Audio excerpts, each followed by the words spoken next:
엄마는 정의구현 사재단에서 배포한 선전문을 사무실 직원들에게 나눠줬다. 그때마다 분위기는 무겁게 가라앉았고 가끔씩은 낮은 웃음소리가 들렸다.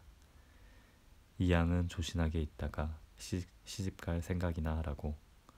세상 살아본 사람 말이야. 가만가만 살아도 불똥 튀는 세상이야, 이 양. 4.19 혁명에 참여했던 것을 자랑으로 알던 부장은 부드러운 말씨로 엄마를 달래듯이 말했다. 이 양이 아무리 애써도 달라지는 건 아무것도 없어. 나서지 마. 애처럼 굴지 마. 엄마는 목요일마다 명동에 가서 민주 회복을 위한 기도회에 참석했고 피고인들 가족을 따라 공개 재판을 요구하는 선전문을 나눠줬다. 처음에는 순애 이모와 형부를 위해서였지만 나중에는 끌리듯이 그곳으로 갔다. 집회를 할 때면 맨 구석에 서서 발언자의 말을 듣고 대열의 맨 끝에 종종 걸음으로 따라붙었다. 집에 내야 할 생활비를 활동기금으로 넣고 웬만한 거리는 걸어다니면서 버스비를 아껴 모교 모임에 보탰다. 사형은 대법원 판결 18시간 만에 집행되었다. 사형이 이미 집행된 줄도 모르고 사형 판결에 대한 대책을 마련하기 위해 길을 가던 가족들은 그 소식을 듣고 주저앉았다. 내 남편, 내 아빠, 내 아들의 얼굴 한번 만져보지 못하고 안녕, 잘가 한마디도 해보지 못하고 걱정 말라고 무서워하지 말라고 말해보지도 못하고 눈이라도 한번 마음껏 맞춰보지 못하고 사랑하는 사람들을 그렇게 잃었다. 나라에서는 유족들의 허락도 받지 않고 사형수들의 시신을 강제로 화장해서 가족에게 보냈다. 죽은 몸이라도 만져보고 싶었어요. 기진한 사형수의 부인이 겨우겨우 말을 이었다.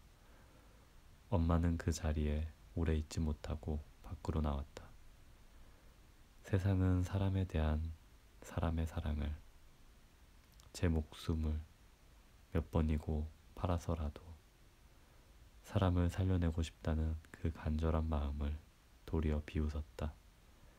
사람에 대한 사랑 따위는 아무것도 아니라고. 그러니 너희 힘없는 인간들은 언제나 조심하고 사는 것이 좋을 거라고. 그 평범한 인간 8명의 목숨 따위가 뭐가 대수냐고. 우리가 법이라고 하면 법이고 빨갱이라고 하면 빨갱이인 거라고. 꾸루라면 꾸루라고. 사람 같은 건 명분만 달아놓으면 쉽게 죽일 수도 있는 거라고. 그러니 입 다물고 말이나 잘 들으라고. 그들은 나라에 의해 살해되었다. 사형이 집행되고 나서야 엄마는 엄마가 세상에 대해 아무것도 몰랐고 앞으로도 아무것도 모르리라는 것을 깨달았다. 엄마는 회사로 가는 버스 안에서 조용히 눈물을 흘렸고 그 일에 대해서 영원히 입을 다물었다. 사람들은 그런 엄마에게 드디어 정신을 차렸냐고 다들 그렇게 어른이 되어가는 것이라고 말했다. 아무도 엄마의 내상을 들여다보려 하지 않았다. 다른 사람들이 보기에 그건 엄마와는 상관없는 일이었고 누구도 그 일로 엄마가 다쳤으리라고는 생각하지 못했다. 엄마는 그날 이후로 말수가 적은 사람이 되었다고 고백했다.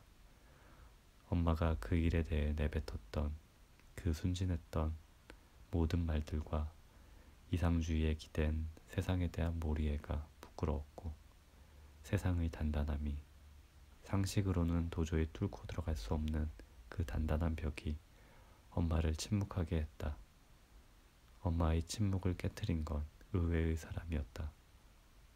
혜옥씨 괜찮아요? 엄마는 커피잔을 들고 자리에 굳은 듯이 서서 그를 바라봤다. 뭐가요? 엄마는 그에게 되묻고 자리를 떴다. 하지만 그 차가운 얼굴에서 울려나온 말이 마음에 오래 머물렀다.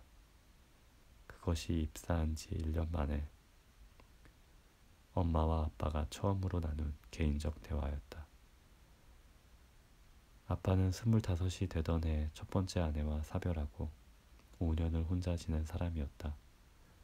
아빠는 항상 싸늘한 표정을 지었는데 그 차가운 얼굴에서 엄마는 어떤 감정이나 생각도 읽을 수 없었다. 엄마가 한창 직원들에게 선전문을 나눠주고 사건에 대해서 설명할 때도 그는 평소와 같은 싸늘한 얼굴로 엄마를 쳐다봤었다. 그런 아빠가 엄마의 안녕을 물었을 때 엄마는 그 말에 저항심이 들었지만 한편으로는 아빠의 속이 궁금해졌다. 너무 많이 참는 사람이었어요. 아빠가 말했다. 독감이 급성 폐렴으로 진행되던 시간 동안 아빠의 첫 번째 아내는 겨울 김장을 담갔다. 독을 마당에 다 묻고 나서야 병원으로 갔는데 그때는 이미 너무 늦어 있었다. 선보고 그 다음 주에 바로 결혼했어요. 모르는 사람과 갑자기 가족이 되어서 적응하는데 시간이 걸리더군요. 그 사람과 저는 나란히 걸어본 적도 없어요. 남자와 같이 걷는 건 부끄러운 짓이라고 배웠대요. 사람이 좀 바보 같았어요. 그게 좋더라고요. 바보 같은 거. 그러니까 저랑도 살았겠죠. 무슨 김치를 그렇게 많이 담가놨는지 매 끼니 김치만 먹어도 없어지지도 않고 그래도 참 맛있더라고요. 억울할 것 같았어요. 그렇게 힘들게 만든 김치도 못 먹어보고 바보같이. 아빠는 회의 안건을 이야기하는 사람처럼 무표정한 얼굴로 그런 말들을 했다.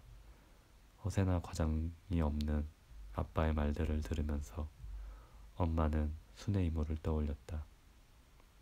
엄마와 아빠는 퇴근 후 같이 저녁을 먹고 회사 뒤편의 중학교 운동장 스탠드에 앉아서 중얼거리듯이 이야기를 나눴다. 엄마는 사형 집행 이후 하지 못했던 이야기를 그날 처음으로 꺼냈다. 나라가 죄도 없는 사람들을 죽였어요. 알아요. 사법살인이었다는 거.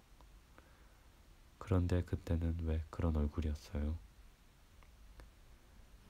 해옥씨, 저희 고향에서는요. 군인들이 전쟁 막바지에 동네 여자들과 아이들을 모두 부역자로 몰아 총살했어요. 학교 운동장에 모이라고 한 다음에 줄을 세워 다 죽여버렸대요.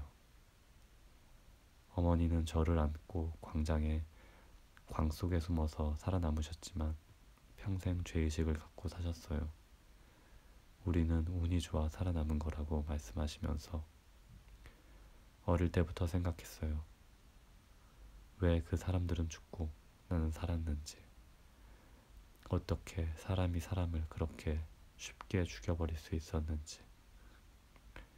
어떻게 젖먹이 아기를 제 엄마가 보는 앞에서 죽일 수 있었는지. 사람들은 어떻게 그런 일들을 없었던 것처럼 쉽게 묻어버리고 계속 앞으로 나아가는 건지. 그래서 그 앞에는 뭐가 있는 건지. 그 앞에 뭐가 있기에 사람이 사람에게 저지른 짓들을 없었던 일인 것처럼 잊은 채 살아가야 하는 건지. 저는 그저 생각만 했어요. 아무 일도 하지 않았으니 이런 세상에 부역한 거라고 비판받아도 할 말 없을 거예요. 전 혜옥씨 같은 용기가 없어요.